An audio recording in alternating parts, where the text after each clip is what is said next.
Hey everybody, it's Dr. Eric Balkowicz. We're back for another edition of Thyroid Thursday, and today we're talking about what causes hypothyroid signs and symptoms. And to be super simple, what causes hypothyroid signs and symptoms is a decreased amount of T3 binding to receptors inside your cells. That's it. So if you have hypothyroid signs and symptoms, if it's a thyroid related issue, it's because there's decreased T3 inside the cells binding to receptors. That's it, okay? Now, how do we evaluate that? That would be the big question, right? And so the question might be, does TSH, thyroid stimulating hormone, represent how much T3 is binding to receptors in all the tissues in the body? And the answer is no. TSH represents the amount of T4 and T3 binding to receptors in the hypothalamus and the pituitary. That's what it monitors. Now, sometimes if TSH is normal, it indicates that there's maybe it might be that there's appropriate levels of thyroid hormone in all the cells and tissues, but it can't represent all the cells and tissues because each tissue type has different transport mechanisms to get thyroid hormone into the cells, has different levels of what we call deiodinases, the converting enzymes or the deactivating enzymes, and there's different types of receptors. So every tissue type has the ability to regulate thyroid hormone independently to some degree of the amount of thyroid hormone that's in the bloodstream and independently of the pituitary and the thyroid gland. And it's a good thing we have that. And that's a complicated discussion, but that's the case. So TSH does not represent the amount of T3 binding to receptors in all the cells and tissues. So could you have a normal TSH and have hypothyroid signs and symptoms? The answer is yes, because there could still be decreased T3 binding to receptors. Could you have a really low TSH and still have hypothyroid signs and symptoms? And the answer is yes, if there's decreased T3 binding to the receptors. Could you have a high TSH and have hypothyroid signs and symptoms? Yes, if there's decreased T3 binding to the receptors. So you could still have hypothyroid signs and symptoms at multiple tissues, even though TSH is within a normal range or high or low, okay? What does free T4 represent? So on your blood panel, you may see a free T4 or a total T4. Does total or free T4 represent the amount of T3 binding to the receptors inside the cells? No.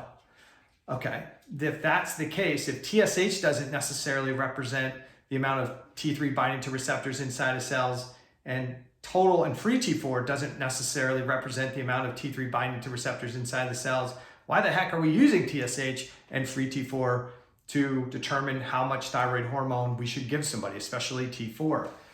What the literature has shown and what doctors have been taught to do is that when TSH is lab high and free T4 or total T4 is lab low, this is a case where the thyroid gland isn't making sufficient thyroid hormone, and that's when medical doctors are told to intervene, when the gland can no longer make enough thyroid hormone.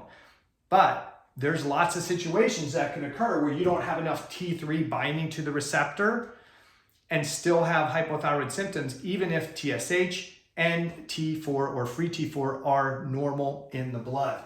So what does free T4 represent? It represents the amount of T4 that's become free of the transporter binding globulins that carry T4 around the body or transported around the body like an Uber, that's now available to get into the cell. Now, just because I have sufficient levels of free T4, does that mean all of that T4 is going to get converted to T3 and all that T3 is going to bind to the receptors inside the cell? The answer is no. Unfortunately, it doesn't.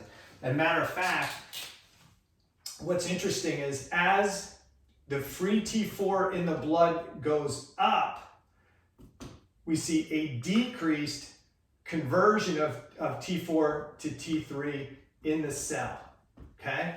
So there's a level where, hey, if there's low T4 in the blood, there could be low T3 in the cell. But when there's decreased free T4 in the blood, we actually have an increased conversion of T4 to T3. Now, I still might have low levels of T3 in the cell, but if we look at something called the free T3 to free T4 ratio, this will be high when there's decreased T4 in the bloodstream and an overall decreased T3 inside the cell. You'll have a high free T3 to free T4 ratio, because if I don't have enough T4 in the bloodstream, it's a good indication that I probably don't have enough thyroid hormone in the cell, and the cell is going to rapidly convert T4 to T3. But we also get to a point where we get too much free T4 in the bloodstream, and that actually causes decreased T4 to T3 conversion and a low free T3 to free T4 ratio.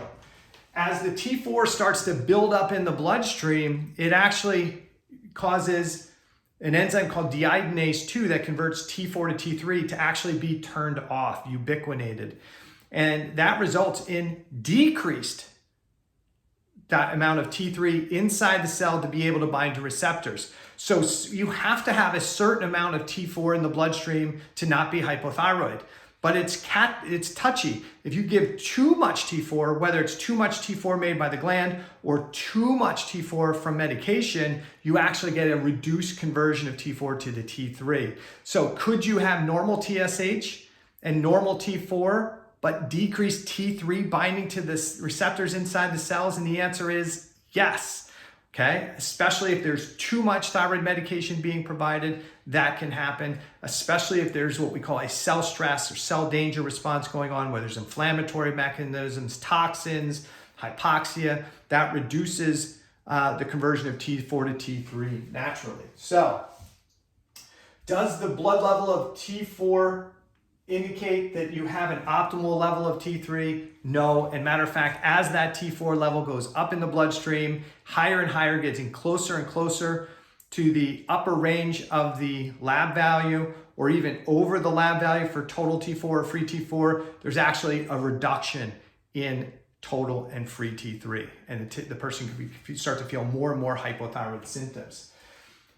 So does the blood level of T3 equal the amount of T3 inside the cells? And the answer is no. It's not necessarily correlated.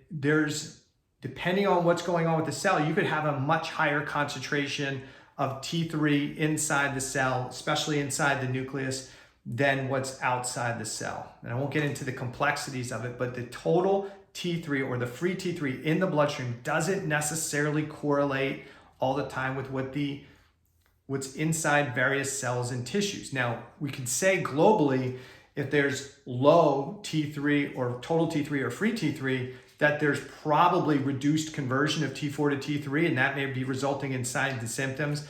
But it's not always that if I have high blood T3, I'm going to not have hypothyroid symptoms, and if I have lower T3, I am going to have hypothyroidism. It doesn't work that simply. And one of the reasons this becomes really important is because there's a lot of people that believe if T3 is low, it correlates to low T3 in the cell, and it means that we can increase the T3 in the blood, and it's going to improve the T3 binding to the receptors. And it can do that. But you could still have hypothyroid signs and symptoms even if you artificially manipulate the level of T3 in the bloodstream with T3 medication. So if that's the case, how do we even determine what the T3 levels are inside the cells and tissues? And we don't have really great lab tests to tell us that. So what do we have to do? We have to look at a full thyroid panel. Look at total T4, free T4, total T3, free T3, reverse T3, thyroid binding globulin, T3 uptake. We got to look at all of these values and get an idea of what's happening. And real importantly, look at that free T3 to free T4 ratio. Then we need to take a look at does the person even have signs and symptoms? If they don't and they have a lower T3 or free T3, maybe it doesn't matter. We have to look at what's going on in their life and lifestyle that those lower values may be more appropriate. And then the fourth thing is we have to look at tissue indicators of thyroid status. Do they have glucose resistance? Do they have high lipids? So it's not as simple as TSH and T4 or T3 in the serum are going to determine what's happening in the cell. What causes you to have hypothyroid signs and symptoms is the amount of T3 binding to receptors inside the cell.